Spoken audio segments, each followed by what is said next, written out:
Hey Earthlings, how you doing? So this one's going to be a tricky one possibly, because we're having a go at Gary Yourofsky. Now interesting, I think that the historians of the movement are probably going to suggest that Yourofsky did a lot of damage to the vegan movement. Now, before we start, let's put it on the table that the famous speech, the Georgia Tech speech, is good.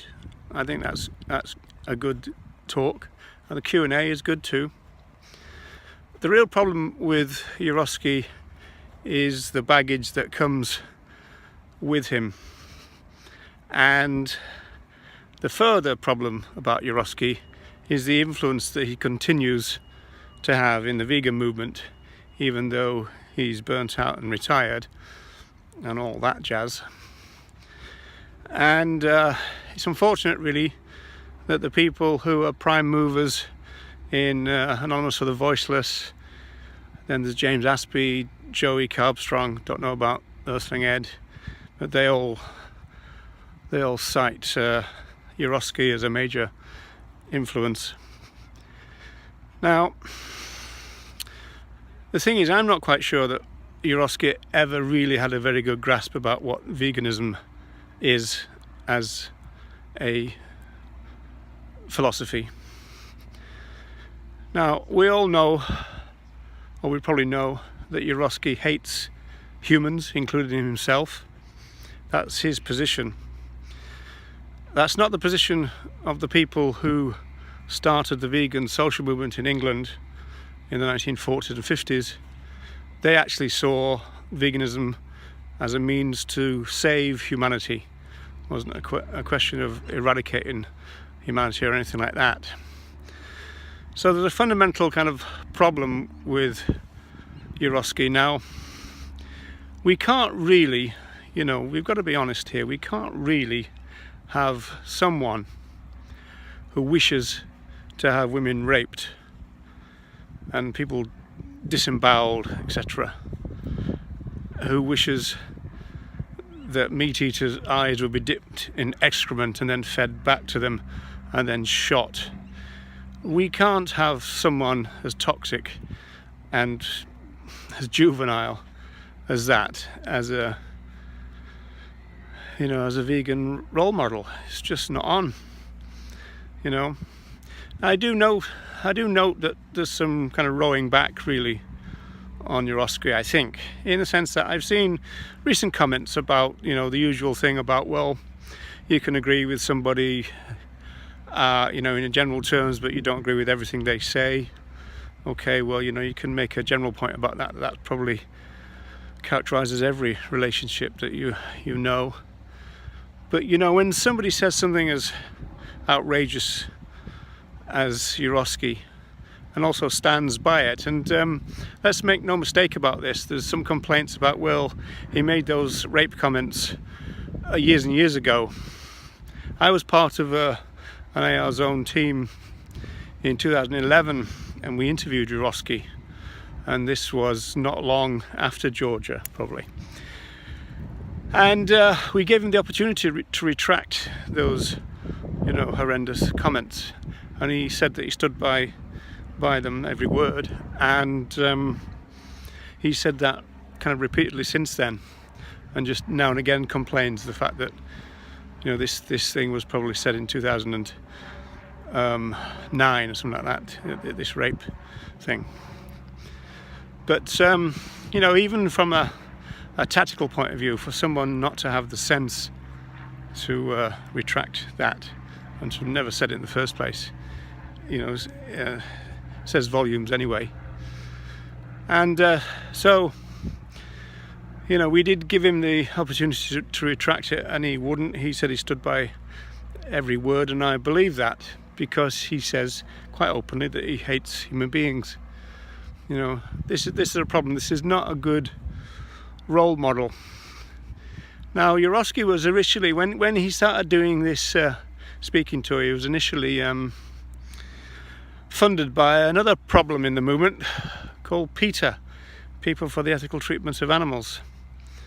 And it's kind of no coincidence really that someone with that kind of view would end up being paid for by PETA, who've got their own kind of problems about human rights. They'll happily trample all over women's rights and the rights of the differently abled in order to make what they see as an animal rights point, even though they don't understand what animal rights is, but that's another story. So, you know, what the legacy of Yourofsky seems to be at the moment is that quite a lot of prominent vegans promoting this guy's work, none of which take a rights view, none of which take a full view of veganism, in my opinion. They're more likely to fall into the, you know, vegans for the animals only category, which is a reducitarian version of veganism. It's a lazy version. It's also very moderate, you know, orthodox. You know, veganism is a revolutionary idea, you know, and we're losing track of that because of all these people, these angry Yourofsky plant eaters in the movement, telling young impressionable people who've you know, joined the movement in recent years about what veganism is, totally ignoring what veganism was and meant for the people who founded the social movement in the first place, which I think personally is pretty disgusting, that you join a movement and you seek then to redefine it. You know, Tobias Leonhardt does that, and these, you know, vegans for the animals only people do that too. You know, in a sense it's kind of not on. You know, you just can't do that. You can't join an existing movement and then make up what you think this movement stands for. It doesn't work like that. You know, the movement has got a set of principles, it's got a philosophy, you know. And before we turn yet again to the definition, you know, the 1979 definition, which is not a great one from the Vegan Society, I'll put a link below to a video that I did about that, the fact that the definition cannot really capture everything.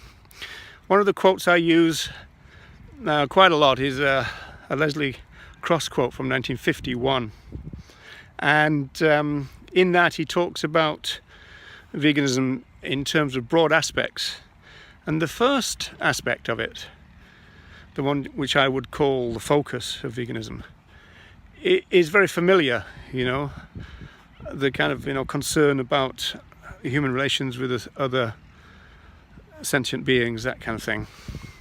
But then he talks about humans in the second, what he calls the second broad aspect of veganism, and he says it in a particularly interesting way, which needs to, you know, have some kind of deconstruction about it in a way, because he talks about it in the context of human evolution. Now, I think that Cross, as well as the other pioneers, thought that veganism could save humanity.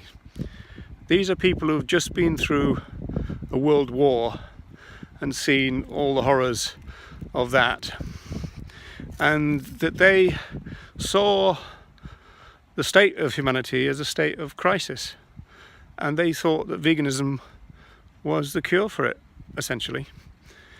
And this broad aspect that Cross talks of is about the moral evolution of humanity, and that's how they saw veganism, about bringing about a new type of human being, a peaceful, not going to war, probably non-hierarchical, you know. This is why it's very problematic when people, even people as prominent as Francione, says things like it's possible to have a sexist vegan and a racist vegan. These things should really be ruled out, essentially. if you take the meaning of the philosophy of veganism, as it was developed in a social movement sense in England, seriously. So I'm putting all those caveats in there because it's necessary. I always, not really talking about veganism, I'm talking about the social movement, the vegan social movement, the movement that gave us the word veganism.